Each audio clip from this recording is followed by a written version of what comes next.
Hello and welcome to Spotlight on Sparks. I'm your host, Adam Mayberry.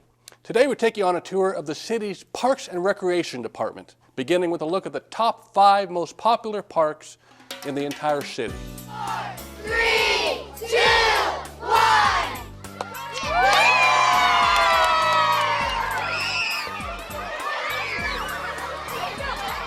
Well, thank you very much. I think the first thing to say is this is an investment in your smiles. Our city council has many challenges, but they've chosen to invest in the children of this city in generations that will follow you and creating smiles. So as you use this equipment and you use this park, I want you to know that this council and this city made an investment in your smile. Our family-friendly town is known as a great place to raise kids. Parks like Paw Rock are part of the reason. This new All Abilities Playground is the latest improvement here. Now let's count down the top 5 favorite parks in the city of Sparks.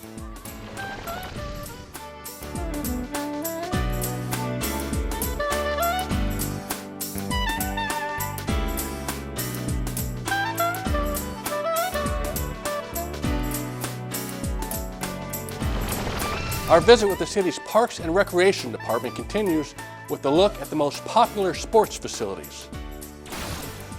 Softball is one of our largest programs. The addition of Golden Eagle Regional Park has been huge for our community. We host tournaments from February through November. So other than the months of December, really, we have tournaments going out there all the time. The economic impact to our community has just been huge with the number of teams that come in from out of town. I mean, we have teams come in from Alaska and Florida and New York and from everywhere across the country. Our aquatics program, this facility has been here, I believe, since 1983. It's the whole community. If you ask most people in Sparks where they learned how to swim, most of them will tell you in this facility.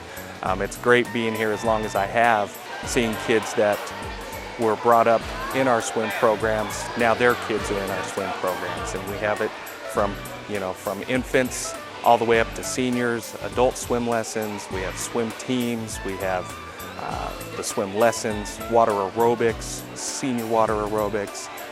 Just about every aspect of swimming that you could think of, we've got it here at our facility. We started it, I want to say, probably about 15 years ago. And it's sponsored by the NFL, and the Oakland Raiders is our main sponsor for it. The price is minimal, and it teaches the kids all aspects of football, not just the tackling and being a lineman your whole life. It teaches every kid how to play quarterback, how to play running back, how to be a wide receiver, and teaches them the basics of the game in a very safe environment. We've had a lot of success with the program, and the numbers just continue to grow each and every year, and we've been very happy with it. And a lot of kids, both boys and girls, participate in our flag football program every fall. We have 320 kids every single year. We always fill up registration. We always have a waiting list. It's been a very successful program for the city of Sparks for probably 30 plus years.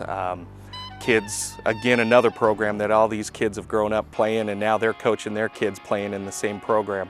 And we've been very successful. This year we have a sponsorship with the Reno Bighorns. We've been able to purchase 2 new scoreboards, and they're assisting us in some of our other fundraising activities for the program. So we're real excited about that sponsorship and that partnership with the Reno Bighorns. We are at the Sparks Marina with the city's Parks and Recreation Director, Tracy Dominguez. Tracy, thanks for coming on the program. Tell us a little bit about yourself. Hi, Adam. I've been here for 19 years, made Sparks my home, and my husband and 2 children absolutely love the area as well as all the programs provided by Parks and Recreation. Well, we're sure glad you're here. I want to ask you a little bit about the Sparks Marina. This is a gem for the city. It is a very popular destination throughout the region. We just made some improvements here. Tell us a little bit about those improvements. Sure. The recent improvements have been in an effort to recruit more event producers to our area. The improvements include more spectator area for watercraft events, as well as more turf area for booths and vendors, as well as complementing the 2-mile path that goes around the lake. Can you tell us a little bit about the events and activities that take place at the marina that many of our viewers may not be aware of? Well, it's so wide and varied. The events here include fun runs, watercraft events, volleyball, fundraising. There's just a lot of triathlons. You name it, huh? Yep. Yeah. Let me ask you about another very popular destination in the city, and that's the Golden Eagle Regional Park and Sports Complex. It's very popular. Tell us a little bit about that park, what takes place out there, its uniqueness. Golden Eagle Regional Park is a huge success and is known across the nation as one of the best facilities around. We are at 95% occupancy rate when it comes to tournaments on weekends, so it is a year-round facility with 13 fields, 2 on the way, and we accommodate all the youth sports programs in the area. Do you have any future plans for that facility?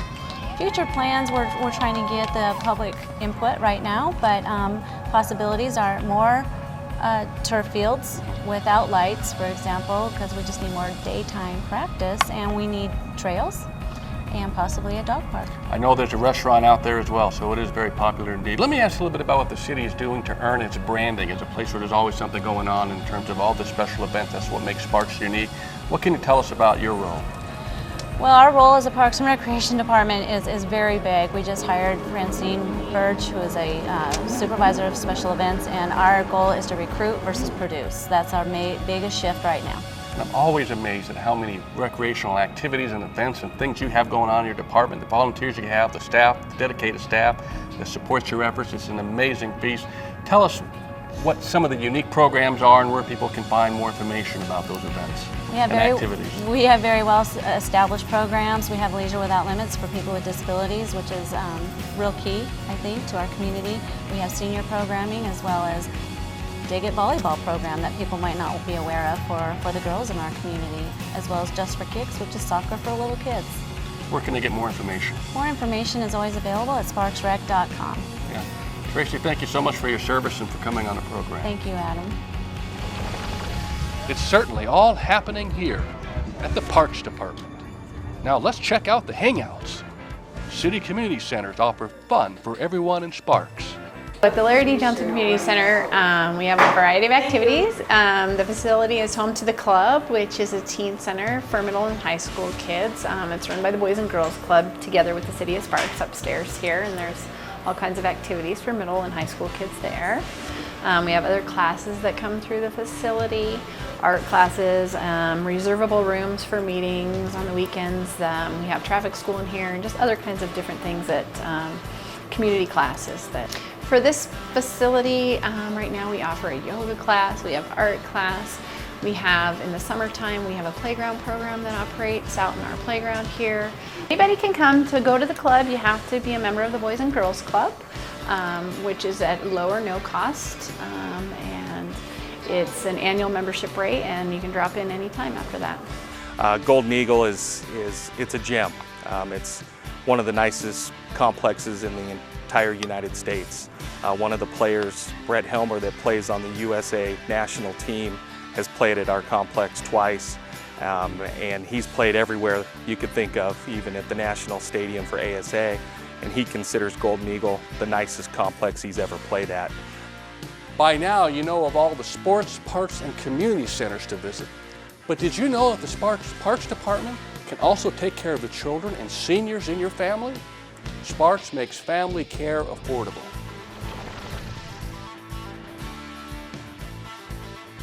To get them prepared for kindergarten so they can do well on the test when they do their entry to kindergarten. It's just to prepare them. Full-time cost for a Sparks resident is $406 for a 4-week session. In the morning, what they do is they have a free time till 9 o'clock, and then they do have centers that they go to each day, and then they'll go and do art stuff. They'll do whatever the theme of the week is, and it also involves different letters of each week, and that's what they focus on. They do the lunch and nap, and then in the afternoon they do they do the centers again, and then they'll do arts and crafts stuff in the afternoon, and then in the summertime we do the field trips during the day. They learn their basic, like the alphabet, and it's not just childcare, they're also learning so they can get prepared for kindergarten.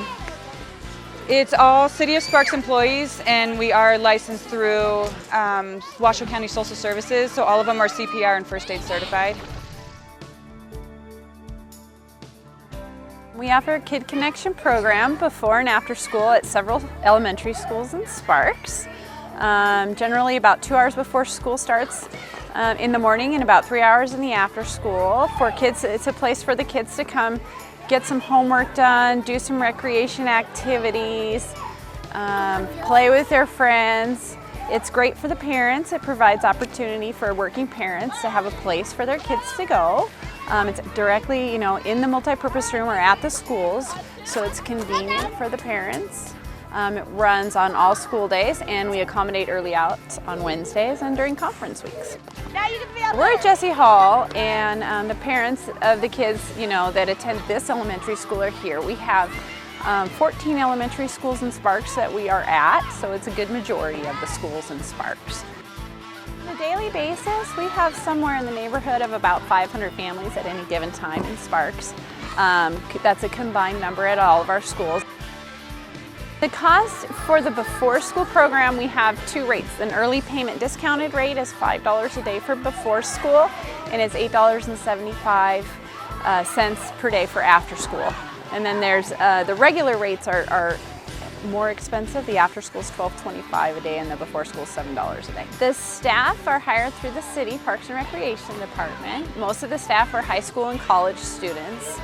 And then we do, different staff trainings throughout the year with regard to child abuse training, CPR training, things of that nature. So the day is kind of broken out into different segments with different activities planned, including, of course, homework.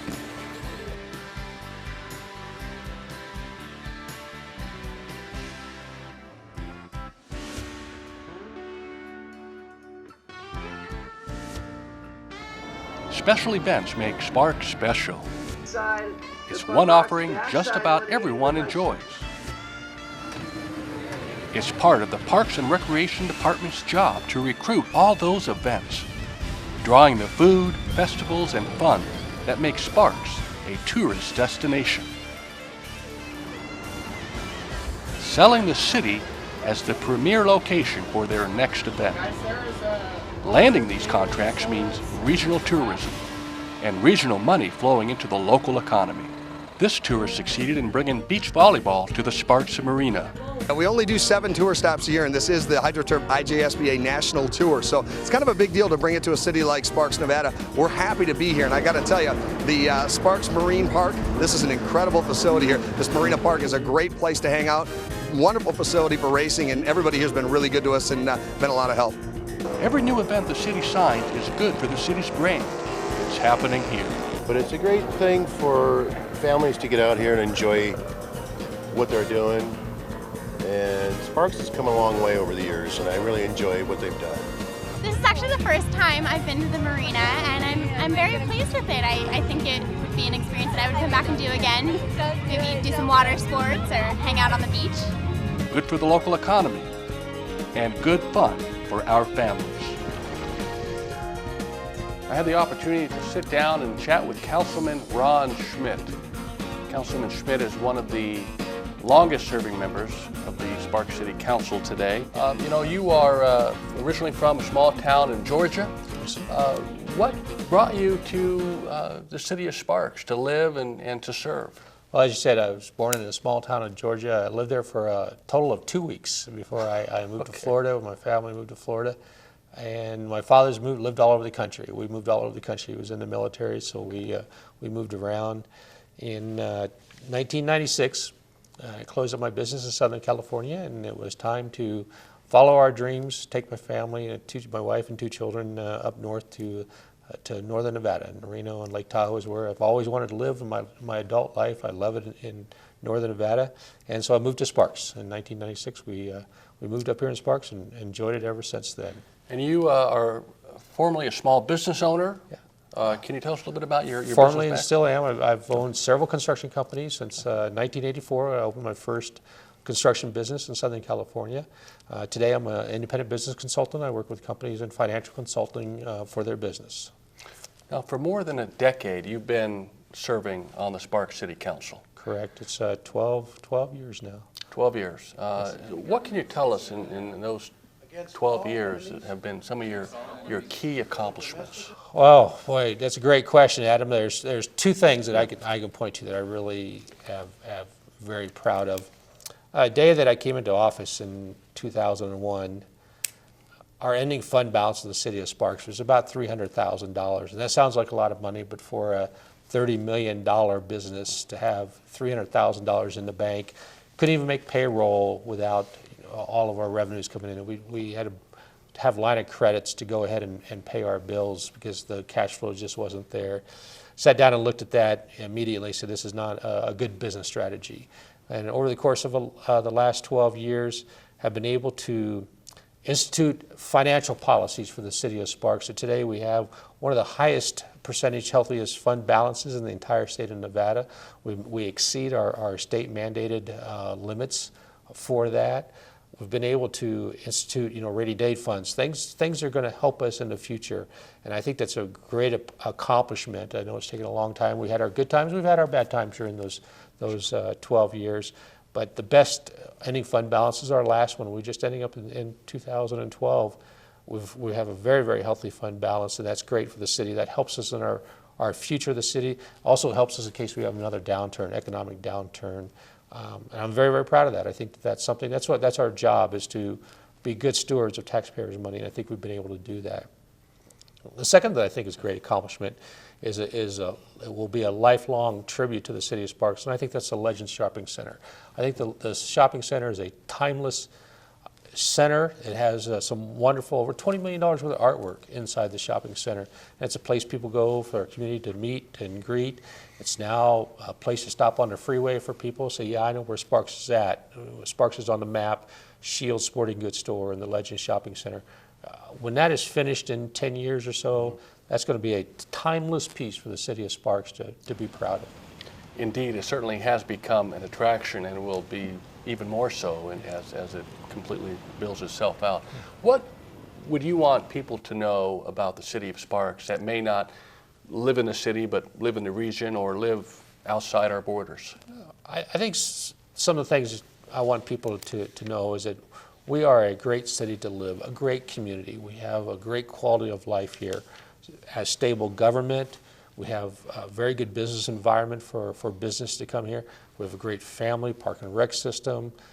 Granted, we're struggling to go ahead and keep up with all that, but at the same time, I think when it comes to a place for cities to live, to raise a family, to be a good, productive in business and human being, City of Sparks is a great place. Now, you have a couple years left in your final term due to term limits. Yes, sir. What do you see for the future of our city 10, 20 years out? Well, I think that the City of Sparks, nothing but best things. I don't see things that are on the horizon that could be hiccups. We pay close attention to the financial stability of the city. We're going to continue trying to grow our business sector, continue trying to grow our tax base, continue looking out into the future. In fact, this year we're going to institute 3 years ahead financial look-aheads instead of 2 years, so we can continue that going on. Borrowing any major economic downturn or problems within the structure of the state of Nevada that could hurt us, I see the City of Sparks only continuing to prosper, and the business here continuing to prosper, and the people continuing to prosper. I think it's the future for the City of Sparks is as bright as it has ever been. Still, we have to pay attention to our problems that we have from the outside economics that could cause us issues. But I think we still have all reasons to believe that 20 years from now, the city will still continue to be great and still have great things for its citizens. Now, in addition to serving on the City Council, you also serve on some very important commissions and boards for the City of Sparks. What is one of the more important boards that you serve on and some of your contributions? Can you tell us about that? Sure, Adam. And one of them is that you've been a great help with me for the last 4 years that we've been working together in the tourism and marketing. Sure. I can't say enough about how important that commission is to reach out to the special events community, to reach out all across Reno, Sparks, Northern Nevada, as well as the entire country for special events to come in and help generate the importation of tax dollars into our community. Every time somebody comes here and spends money, they're paying sales taxes and other taxes, car rental taxes and things that can help and support our community. And it's very, very important to support our businesses downtown. And I think that committee, we have a very, very tight budget. I think we have spent $150,000 last year in bringing in events, sponsoring events, expansion of events. We get a great return on that investment. And you've been such instrumental in helping us out to create the Citizens Advisory Committee, the BLT, business leadership team that's been able to help us out with that. And I see that committee continue going and prospering. And obviously, again, we have economic issues to deal with, but I think we can continue going. Let me just say I appreciate the compliments, No, but you certainly give us the policy direction to make that happen. So back at you. I should thank you for the support, all the people, citizens across the community that are involved in that. When we have events like Hot Dogs Nights and the Rib Cook-Off and some of the other beach volleyball festivals and the things we do inside the city, that's people working together to help create an environment that's good. And all of our citizens get to participate in those things, and that's very important. And you're spearheading largely the city's branding efforts, and that's all part of Correct. the brand as the city's chairman of the city's tourism and marketing committee. And why is the brand